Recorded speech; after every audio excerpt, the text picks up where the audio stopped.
Nobody ever talks about what happens after awakening. They tell you to wake up, but they don't tell you what it costs. They talk about realization, awareness, and breaking illusions. But they rarely talk about the aftermath, the confusion, the emptiness, the strange sense that your old life no longer fits, yet nothing new has fully arrived. You wake up, and instead of clarity, you feel lost. If this has happened to you, Carl Jung would say something most people never hear. This feeling is not a mistake. It is a stage, and it is unavoidable. Modern spirituality sells a dangerous fantasy that awakening brings instant peace, certainty, and purpose. That once you see the truth, everything just aligns. But Jung rejected this idea entirely. He believed awakening doesn't begin with light. It begins with disorientation, because awakening is not the addition of truth. It is the collapse of illusion. And when illusions fall, they don't leave clarity behind. They leave space. And space feels terrifying when you don't yet know what belongs there. Before awakening, your life had structure. You knew who you were, what mattered, what you were chasing. Even if it was painful, it was familiar. Awakening disrupts this entire structure. You start to see that your goals were conditioned, your identity was constructed, and your personality was just an adaptation. Suddenly, the narrative holding your life together dissolves. Jung called this the death of the ego's certainty. You are no longer who you were, but you're not yet who you will become. This is the most unstable psychological position a human can occupy, and most people are never warned about it. This phase feels like standing between worlds. You can't go back to your old self because you see right through it. But you can't yet live from the new self because it hasn't fully formed. So you just float, detached, questioning, and often very lonely. Jung described this as a liminal state, a psychological threshold. Ancient cultures understood this phase deeply. Modern society does not, which is why so many people think something has gone wrong. Why do I feel so empty? This is the question almost everyone asks. But emptiness after awakening isn't a symptom of failure. It's a consequence of de-identification. You're no longer feeding your psyche with external validation, old ambitions, or social roles. And the psyche reacts the same way the body does when a drug is removed. It experiences withdrawal. Meaning collapses before it can be rebuilt. And until something authentic replaces it, there will be silence. That silence feels like emptiness, but it is actually pure potential. Carl Jung borrowed a concept from alchemy to describe this stage. He called it nigredo, the blackening. Nigredo represents psychological decomposition. Old identities rot, false beliefs decay, illusions die. This stage is not pleasant. It feels heavy, confusing, and emotionally dark. And Jung warned, those who do not understand this phase will try to escape it. This is where many people get stuck. When the void appears, most people choose one of three escapes. First, they try to return to their old identity. They go back to distractions, back to familiar suffering. Second, they adopt a false spiritual identity. They replace the old ego with a new spiritual ego. Certainty returns, but growth stops. Third, they numb themselves to consumption, addiction, or constant stimulation.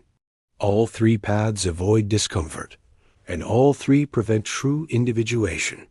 Jung believed the psyche only reorganizes itself after a collapse. Just like muscles grow after being torn, the self emerges after an identity breakdown. Feeling lost means your old maps no longer work. It means your unconscious is active, and a deeper order is forming, but it hasn't surfaced yet. You are not broken. You are reorganizing. And this process does not follow your timeline. At the deepest level, this phase activates one primal fear. What if nothing replaces what I lost? What if meaning never returns? This fear is real. And Jung didn't dismiss it. He acknowledged that individuation demands courage. Because the psyche doesn't guarantee comfort. It offers wholeness, not happiness. And wholeness includes darkness, uncertainty, and contradiction. After awakening, many people feel alienated. Conversations feel shallow, social rituals feel artificial, and relationships feel misaligned. This isn't arrogance or superiority. It's a shift in perception. You're no longer operating from the same unconscious agreements as everyone else. And until your new inner center stabilizes, connection will feel difficult. This phase tests your patience and your humility. Here is what Jung understood so deeply. Transformation happens in silence. Not through force, not through chasing answers, but through allowing the unconscious to integrate. Your dreams become more vivid. Symbols emerge.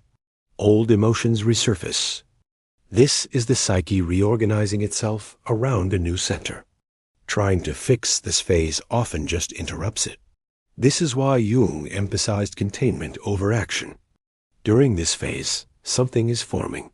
Not a new identity or personality, but an inner axis. A sense of direction that doesn't rely on validation.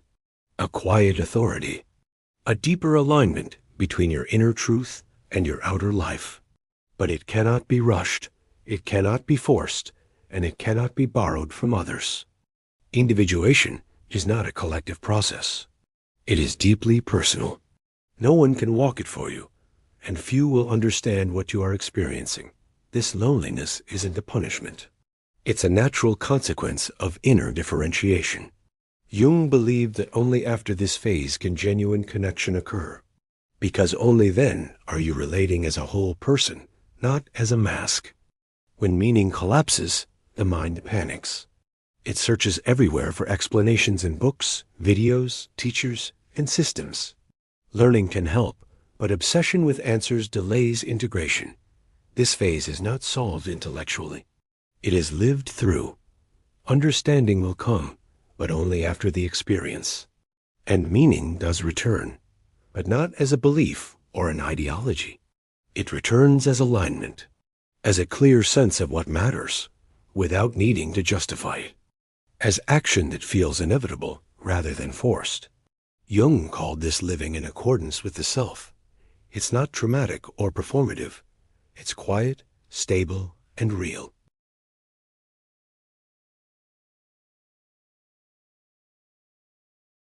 This thought comes from the old ego, the part that measured worth through progress and comparison. Individuation doesn't follow linear time.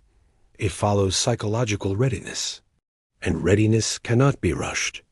If you feel lost after awakening, it does not mean you failed. It means you went further than most people dare to go.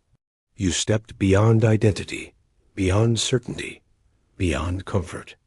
And now you stand where something new must emerge. Do not rush this phase. Do not escape it. Do not pathologize it. This is not the end. This is the threshold.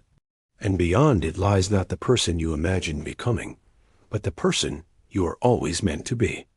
If this video resonated with you, it's because your psyche recognizes this stage.